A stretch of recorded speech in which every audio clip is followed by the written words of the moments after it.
ignorance which covers their real knowledge. Purport. The Sanskrit word Vibhu means the Supreme Lord who is full of unlimited knowledge, riches, strength, fame, beauty, and renunciation. He is always satisfied in himself, undisturbed by sinful or pious activities. He is always satisfied. He does not create a particular situation for any living entity, but the living entity, bewildered by ignorance, desires to be put into certain conditions of life, and thereby his chain of action and reaction begins. A living entity is, by his superior nature, full of knowledge. Nevertheless, he is prone to be influenced by ignorance due to his limited power. The Lord is omnipotent, but the living entity is not. The Lord is Vibhu or omniscient, but the living entity is Anu or atomic. Because he is a living soul, he has the capacity to desire by his free will. Such desire is fulfilled only by the omnipotent Lord. And so when the living entity is bewildered in his desires, the Lord allows him to fulfill those desires. But the Lord is never responsible for the actions and reactions of the particular situation which may be desired. Being in a bewildered condition, therefore, the embodied soul identifies himself with a circumstantial material body and becomes subjected to the temporary misery and happiness of life. The Lord is the constant companion of the living entity as Paramatma or the super soul, and therefore he can understand the desires of the individual soul as one can smell the flavor of a flower by being near it. Desire is a subtle form of conditioning for the living entity. The Lord fulfills his desire as he deserves. Man proposes and God disposes. The individual is not, therefore, omnipotent in fulfilling his desires. The Lord, however, can fulfill all desires, and the Lord, being neutral to everyone, does not interfere with the desires of the minute independent living entities. However, when one desires Krishna, the Lord takes special care and encourages one to desire in such a way that one can attain to him and be eternally happy.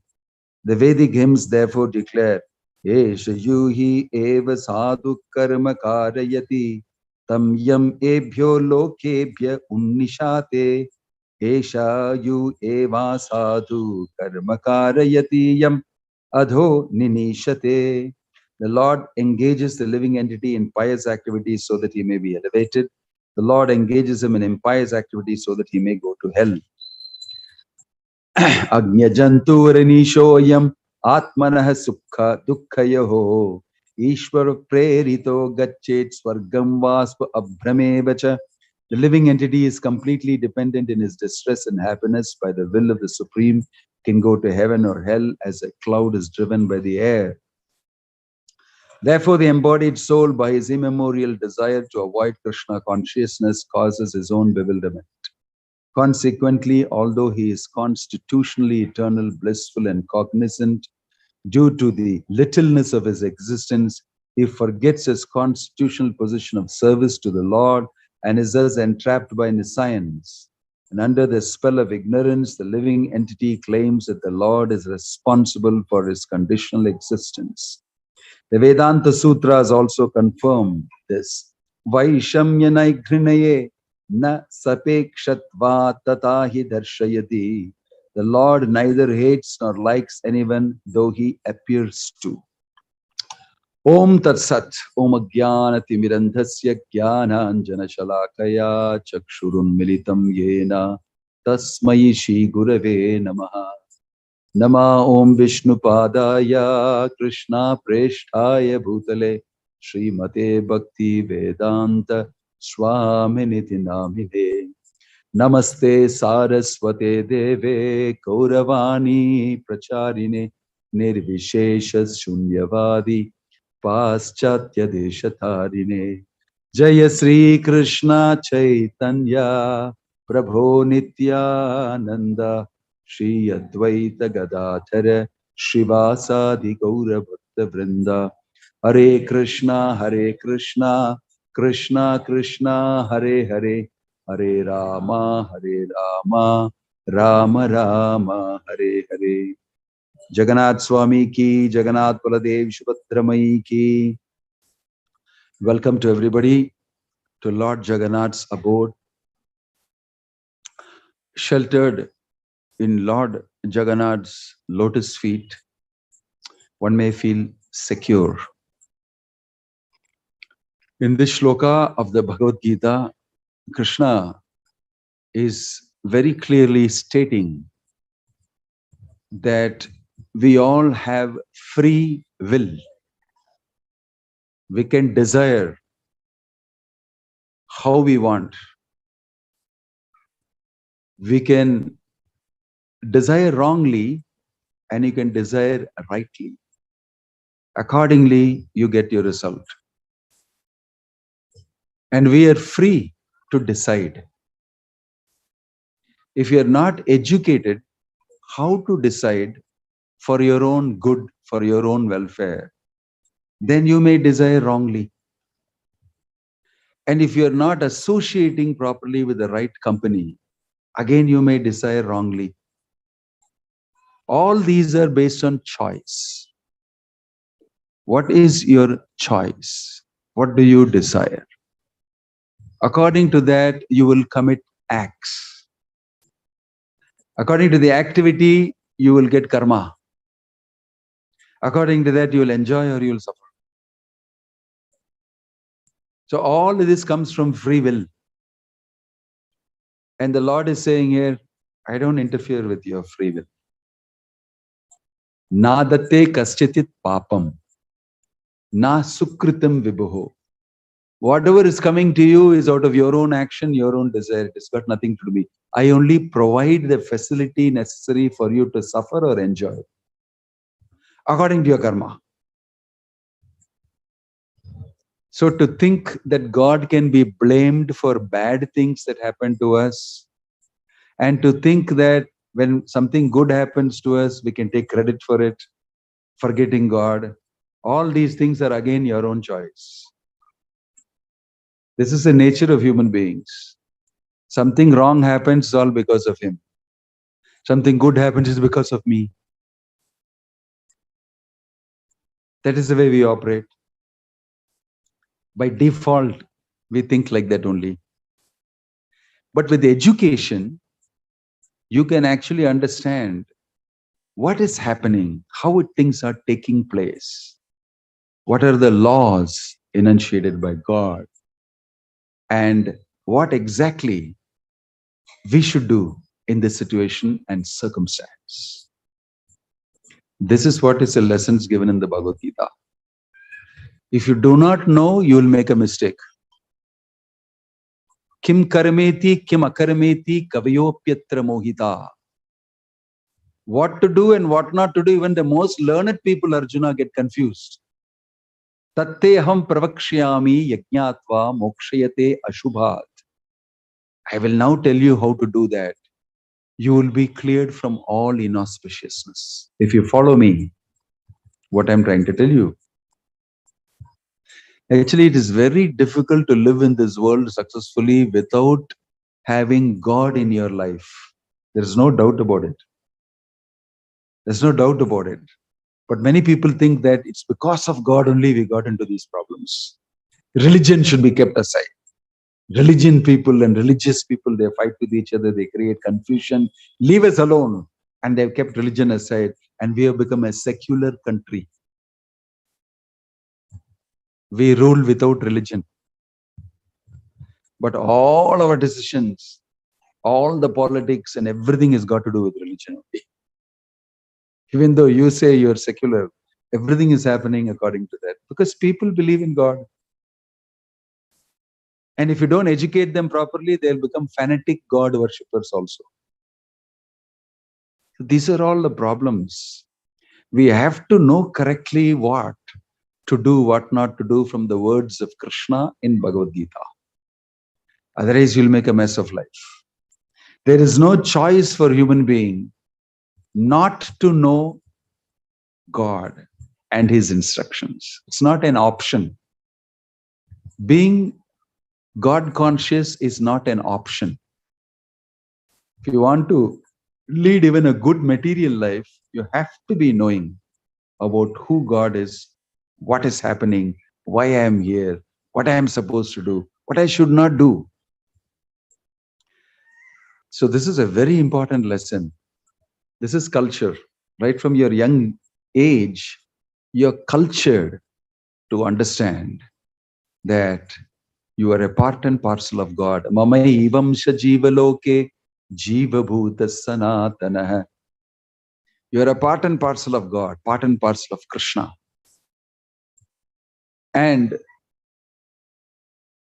without understanding God, Krishna, invariably you will mess up your life.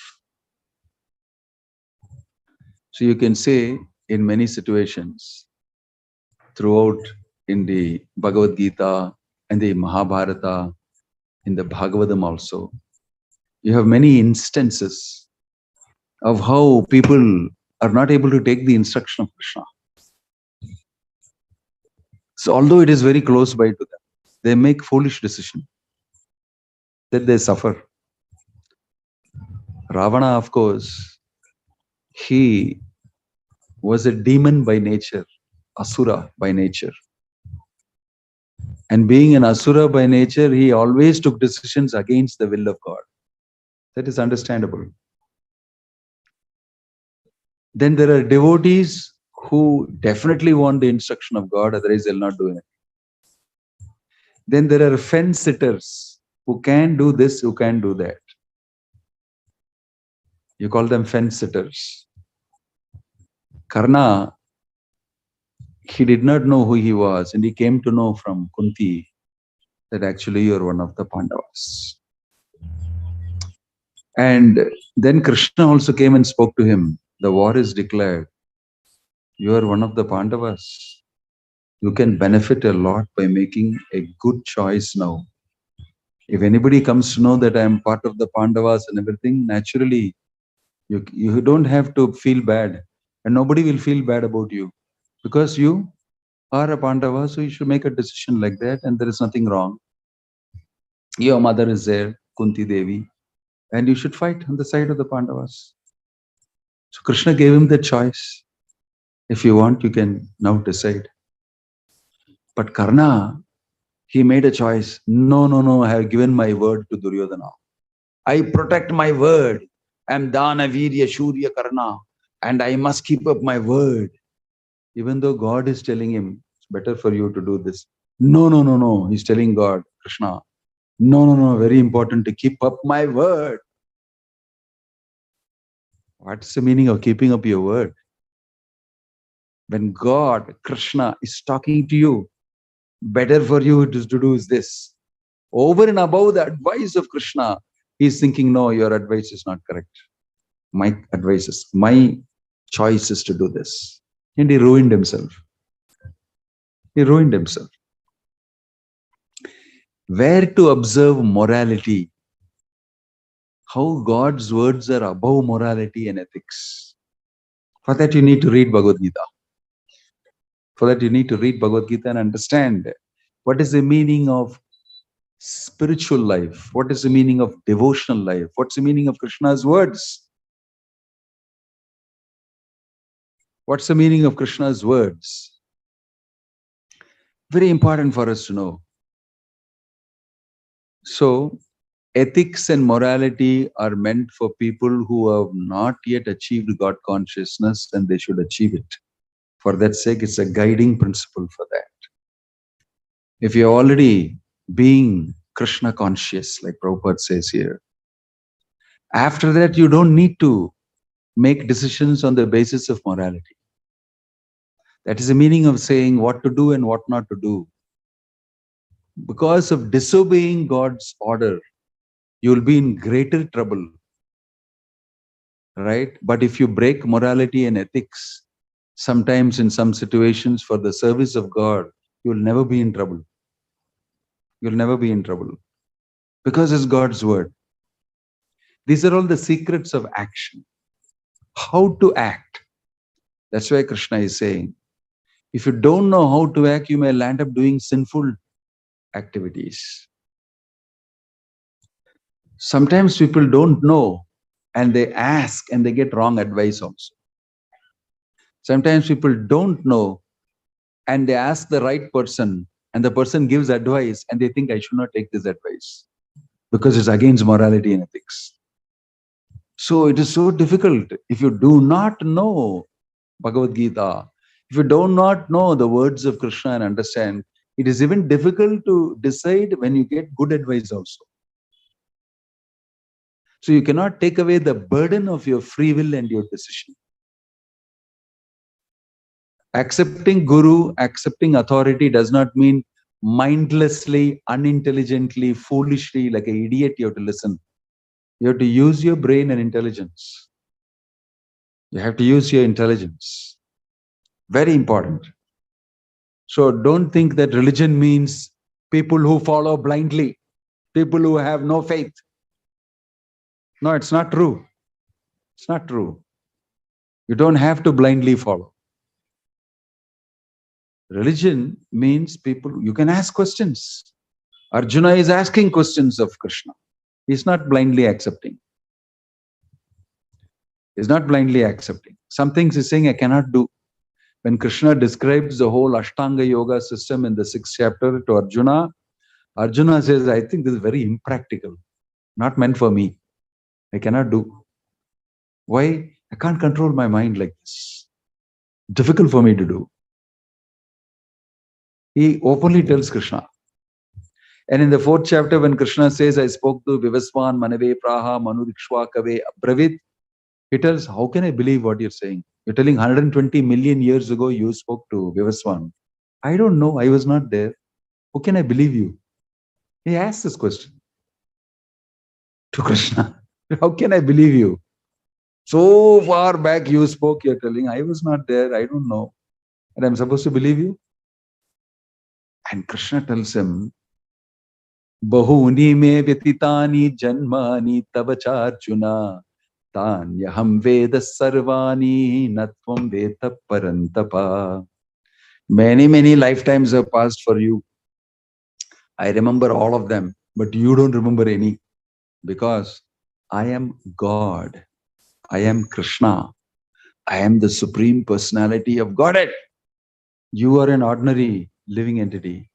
Therefore, you don't know and I know. And he's saying, yes, good argument. I'll believe it. Krishna told him openly, you are just an ordinary soul. I am not another ordinary soul like you. Although I'm sitting in the same chariot as your chariot driver, it so happens that I happen to be the supreme absolute truth. And you're asking me a question. And I'm telling you, many lifetimes have passed. You don't remember anything. I remember everything. And then he'll explain what's the meaning of God, absolute nature, Bhagavan. And Arjuna becomes convinced. Arjuna becomes convinced. So this is a very important factor to know. We take instructions from Krishna. They are absolute instructions. You can follow them. You should not judge it against moral, ethical principles. Krishna is beyond morality. The absolute truth is beyond morality and ethics. For certain things, we definitely need to follow moral and ethical principles. But for knowing the truth of life, you don't always need to. Similarly, Yudhishthira, he was told, you say, Ashwatthama, the elephant Ashwatthama is dead, you say, but it'll actually mean to Dronacharya that his son Ashwatthama is dead. In other words, Krishna is telling, you cheat like this. It's very difficult to understand. You're telling me to cheat? You're Krishna, you're God, you're telling me to do this? He doubted it. As soon as he doubted it, something happened to him very strange. Very strange thing happened. His chariot, which always is 4 inches above the ground, because he's Dharmaraja. As soon as he doubted Krishna, how can I do that? I'm Dharmaraj. The chariot immediately fell to the ground, touched the ground for the first time.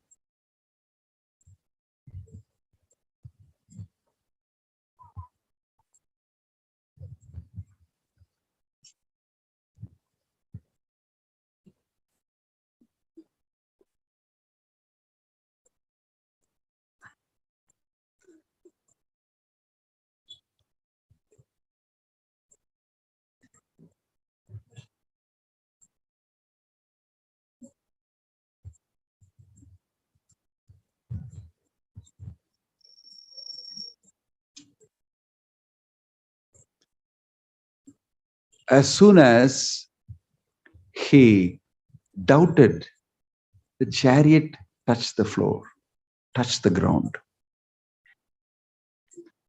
And he became very surprised. It has never happened to me. Only if you have done something adharmic, it will happen to me.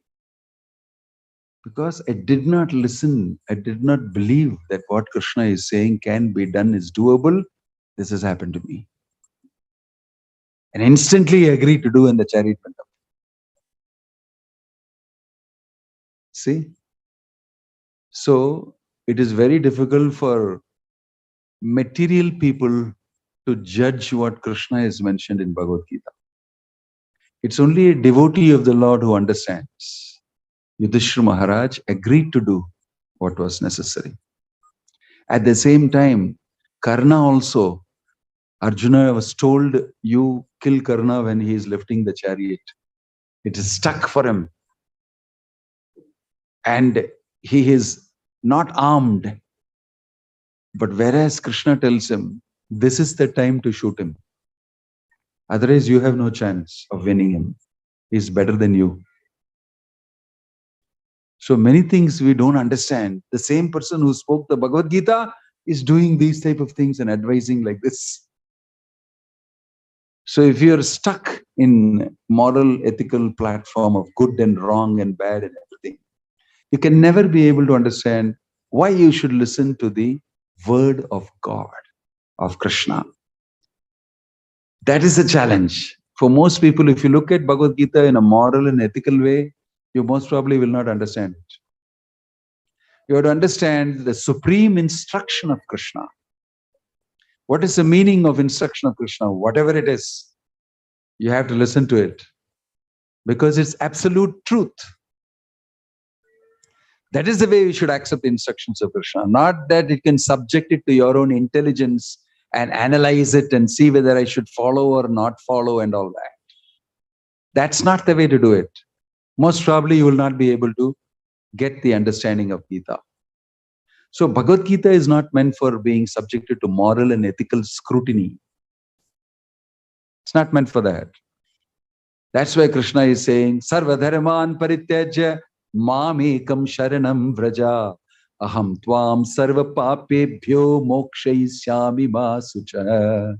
Sarva dharman parityajya means all these moral, ethical principles, religious principles, all of them throw it away. Listen to what I say. Mamekam sharanam vraja. Surrender to me. Accept what I say. Then ma suchaha. You will need to have no fear.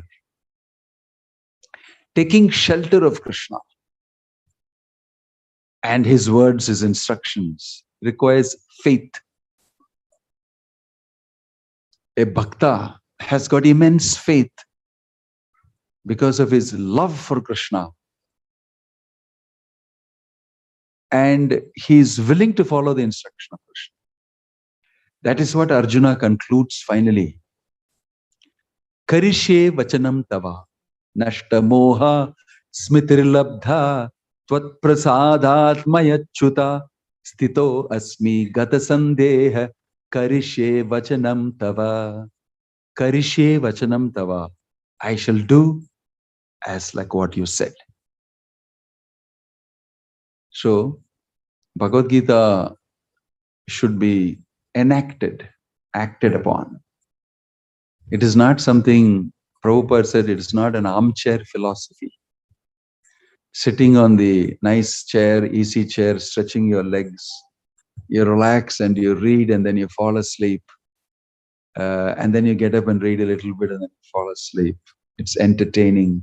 It's nice philosophy. It gives you a little nice intellectual entertainment, gives you nice feeling, philosophy. And then in the evening, when you go to meet people, you can speak this philosophy and they will appreciate, oh, you read Bhagavad Gita, wonderful. Yes, I know. And then you can go again on the armchair and read and exchange it a little bit. But in real life, you don't really do it because you don't believe in it. It's only meant for discussion on evening discussions or on a walk by the beach or something. It is not this type of book. Bhagavad Gita is not meant for, he said, imaginative ecstasy. It is neither imaginative ecstasy or armchair philosophy. It's a practical instruction for a soldier to execute action on the battlefield. And it means life or death of many people and himself. So then after that, he went and fought on the battlefield and became victorious.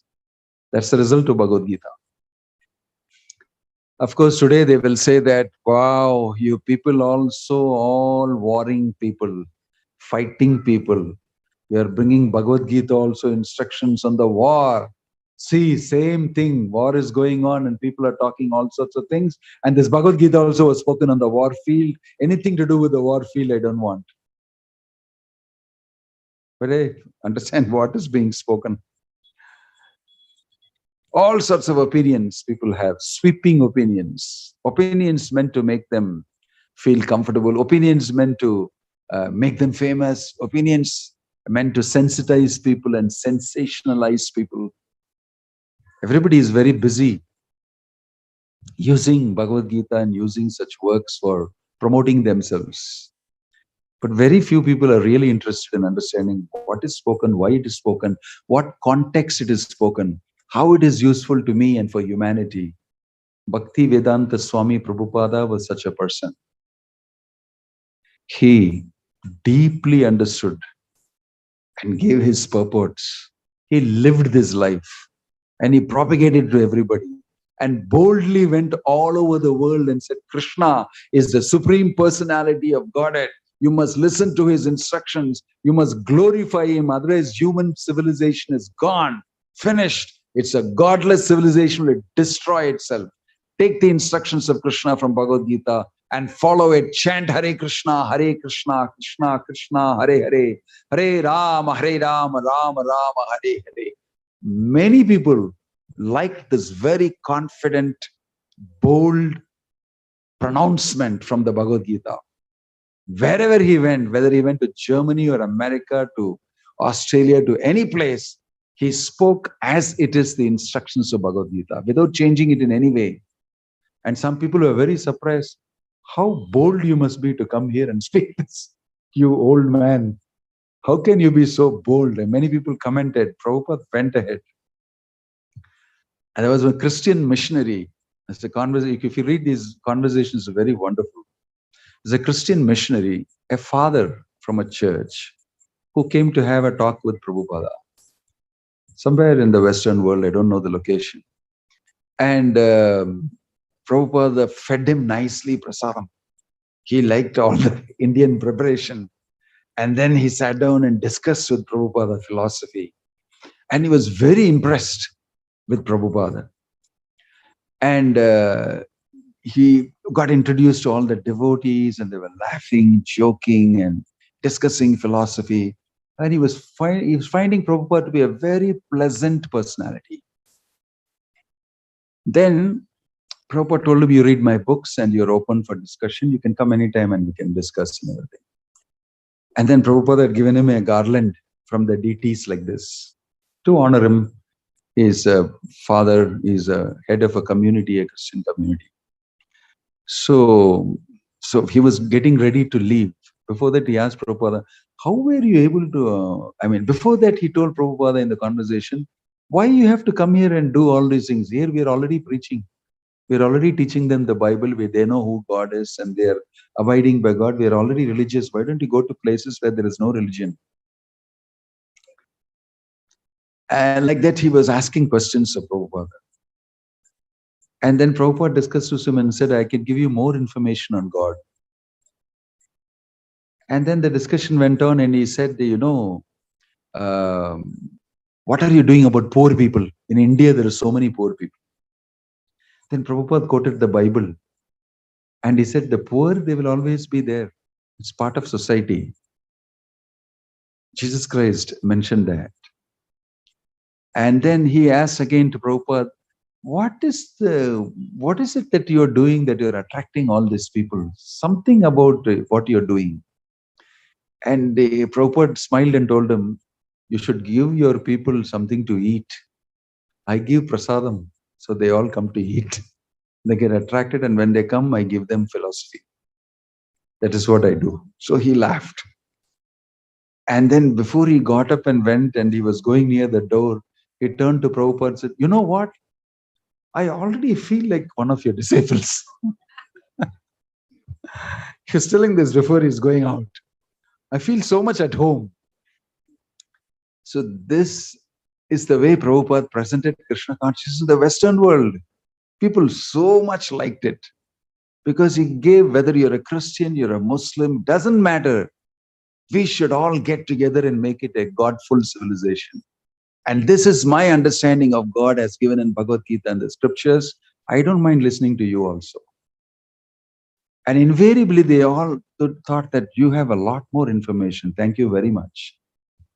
So we can always have an open discussion. We don't have to fight as religion, one against the other. It is so horrible to see.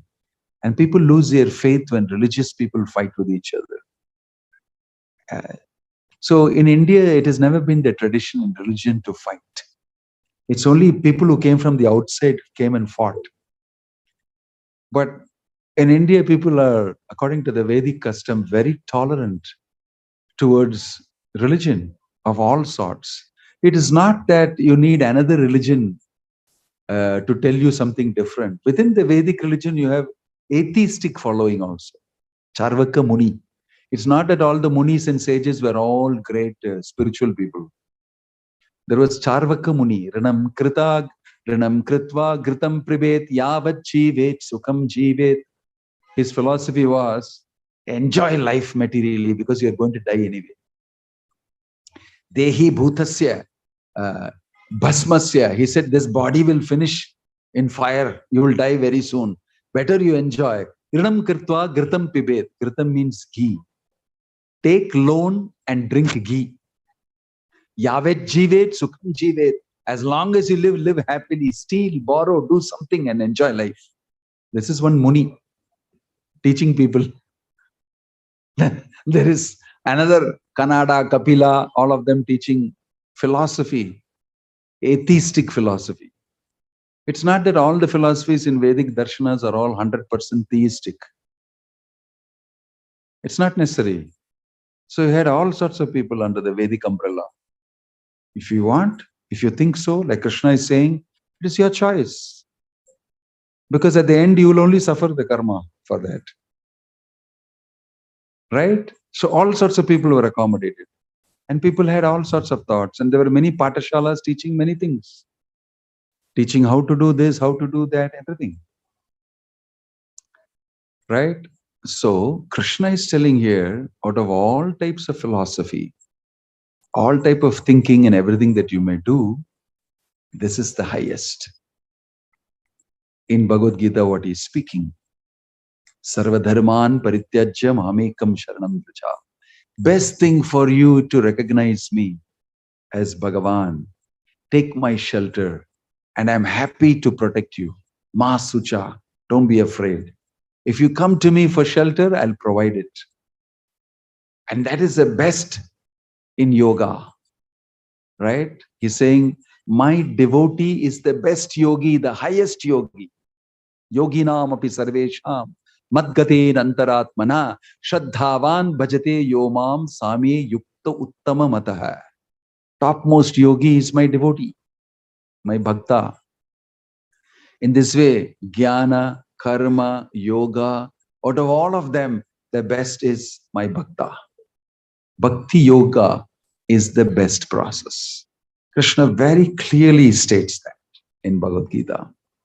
And throughout the Mahabharata, throughout all the Puranas, throughout the Ramayana, everything we can understand that. through all the different leelas of Krishna. So, in this day and age, Chaitanya Mahaprabhu, who is none other than Krishna, has appeared and he has taught us a very easy process of Harinama Sankirtana. If we chant Hare Krishna, Krishna Krishna, Hare Hare, Hare Rama, Rama Rama, Hare Hare, we can very easily make this spiritual progress. And we can become happy. And we don't have to fight with each other. We will actually remain harmoniously together. And there can be good understanding and progress for human society. This was the mission of Bhaktivedanta Swami Prabhupada. He wanted to make the whole world happy with Harinama Sankirtan and with factoring Krishna, God, inside their lives. Om Tat Sat. Hare Krishna, Srila Prabhupada ki.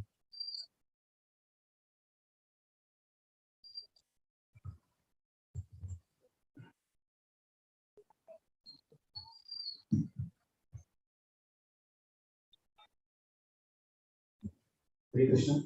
We practice the time so that discourse on Gita.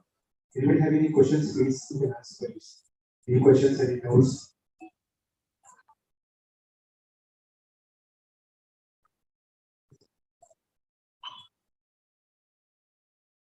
Hare Krishna. Anybody have any doubts or any questions? You can please yes, please.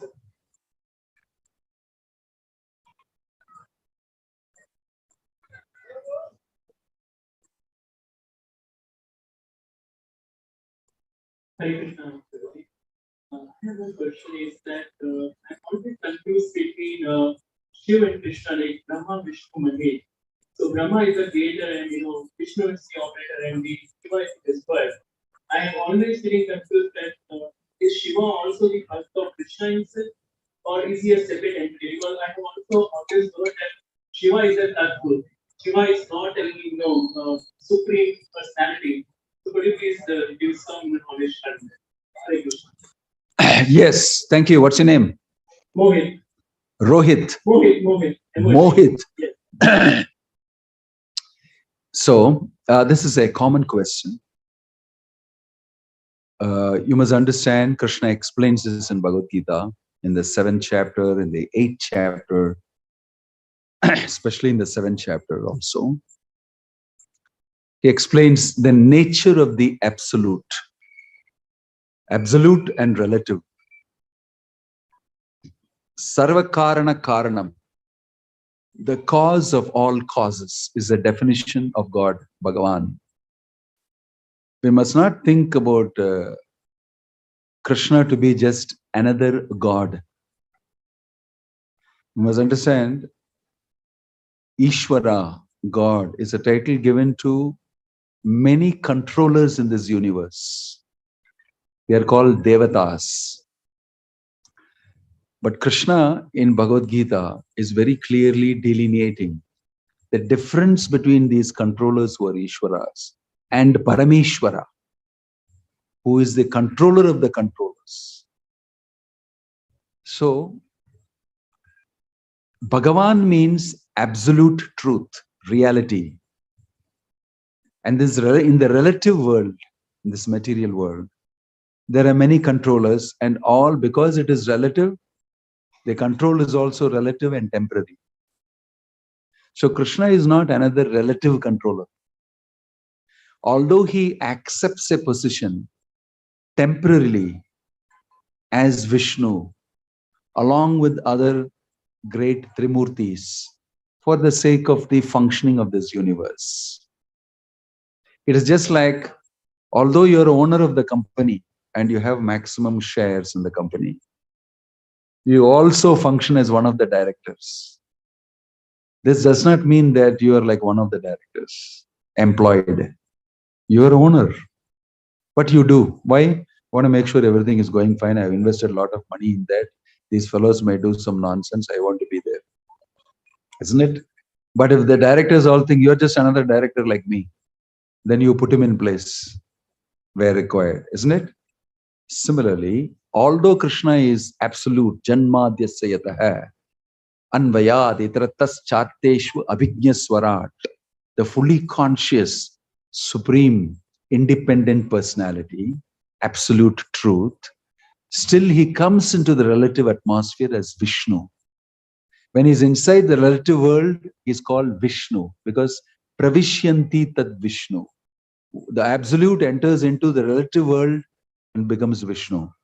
And there are three types of Vishnus, Vishnu, Sutrini, Rupani. In this way, he has got a whole structure on how he will be present in the material, in the relative world, and occupy also a position to make sure that everything goes fine. So, although he is one of the Trimurtis, he is absolute truth, Krishna. Okay? So, there is a big difference between all these relativities and the absolute. Okay? So, Krishna, Bhagavan, definition is given. He is permanently in that position as Bhagavan. He is not elected, he is not nominated, he is not appointed by anybody. Mattah parataram na anyat kinchit asti dhananjaya mayi sarvamidam protam sutre manigana iva. Krishna is explaining that there is no truth above me. Right? Everything starts from me. Sarvakarana karanam. All cause and effects and cause and effect and cause and effect in this material world end with the supreme absolute. Sarvakarana karanam. Anadir Adir Govinda. The beginning of everything, but that person who does not have a beginning. Anadi, Adi. This is the definition of Bhagavan. This is the definition of God. First, we must understand that. Then we can very easily understand how and what is the relation between the absolute truth, Bhagavan, and the other controllers. Because they are all temporary positions only. But Lord Shiva is very special. He's not like other controllers. He's got a little higher position. Right? But he's not the Supreme Personality of God at all. Something in between. But in every universe, there is manifestation of Trimurti, and there are billions and trillions of universes. Not only this one, but for all these universes, there is only one Krishna, Supreme Lord. Then you can understand who the absolute truth is. In this way, you should understand God. He explains himself in Bhagavad Gita like that. I hope that helps you, Mohit, and does not put you in more moha. No. Okay. Thank you. You have some other question? Yeah, please go ahead.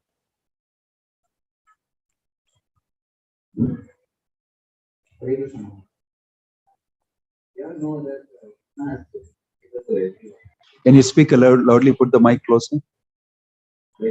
Yeah. Favor. Free will. Yeah. It is because of that free will we are right now.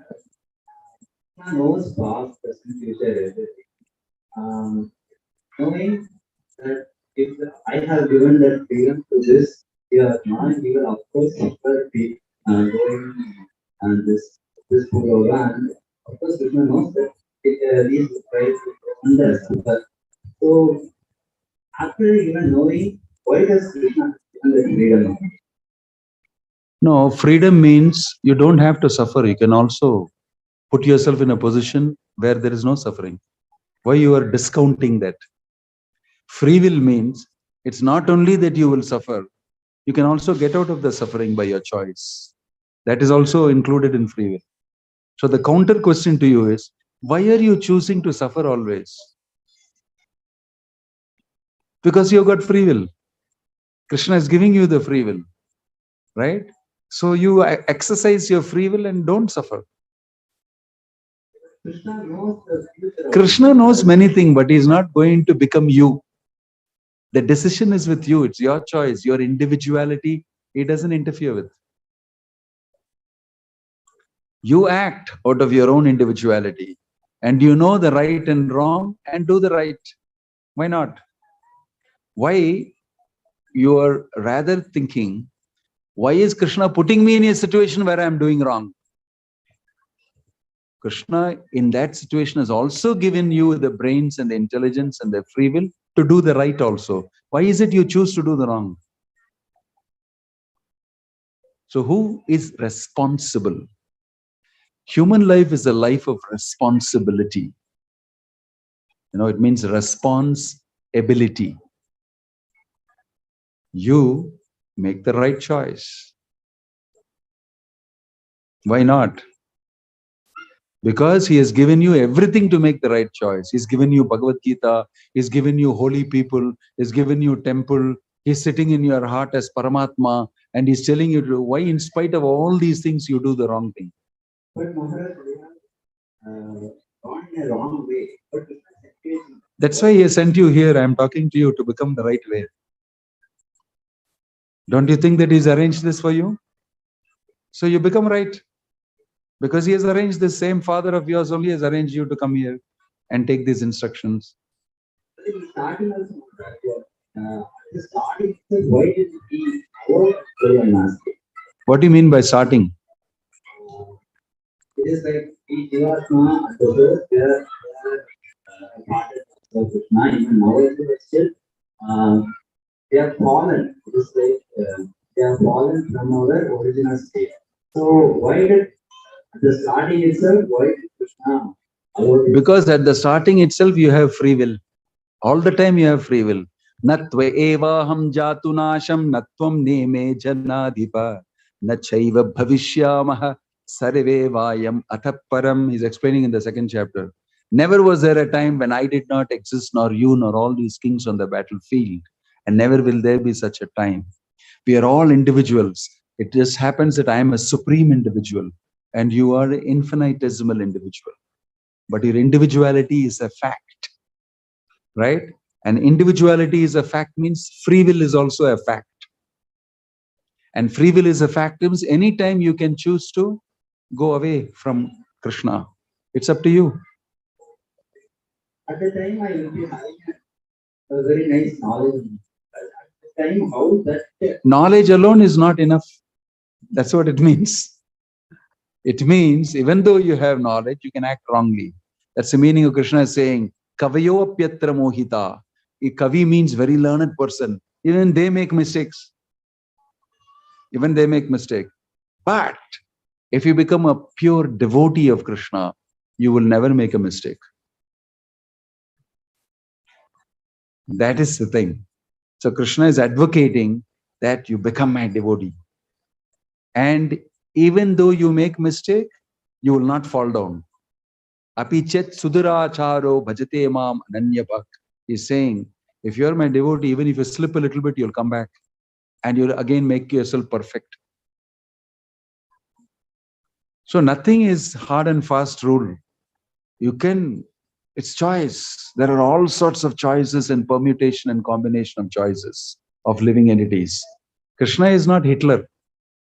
He influences you by love, by bhakti only. He doesn't lay all these conditions too much. That's when you're inside the material world, you have all these conditions laid down by the department. But if you get out of it, he is very free person. Right? That's why it's very interesting. Thank you for that question. Yes. Thank you.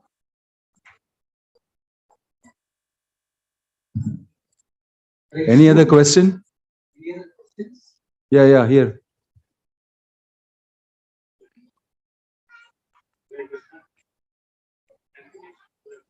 Please put it closer to you. Yeah, in continuation to that question, you told that each one has a feeling, but he can decide that to go. But nowadays, this so-called Asuras, the demons, present world are confusing the people in such a way that the people do not choose his right of. So they go towards the wrong. So there, this Maya is acting much more powerful than our Krishna. That's what I think. Yes, so therefore we should spread this knowledge. It's because of a few people who know the knowledge and don't spread it. that those people who spread the wrong thing, they become popular. So devotees who know the right knowledge should actively spread this information and knowledge. Bhaktivedanta Swami Prabhupada tried. He was 70 plus years old. He said, if one man like me can come all the way and achieve this, what will happen if everybody thinks I want to do it like this? Whole world will become Krishna conscious. His aim and mission was to make the whole world followers of Krishna's instructions and become happy. He said it is possible. The leadership should understand. Leaders in society should understand the importance of Bhagavad Gita, at least in India, where it has been spoken. At least in India. In India, you have, in our own religion, you have all these leftists. They talk things against the whole this thing also. So many things, I don't want to go into it. It's because nobody has presented the Bhagavad Gita properly as it is. If it's presented as it is, appeal to anybody's senses, whether he is in Europe or Russia, it has appealed, it has been proven. We have Bhagavad Gita published in 87 languages. Russians are reading and dancing and chanting Hare Krishna. So it is a fact that Bhagavad Gita is not only for Indians. Bhagavad Gita is for all Krishna's children, wherever they are. Any Atma every day. Prabhupada said that even a dog can take part in it if he wants to. Okay? Right. Thank you. Hare Krishna.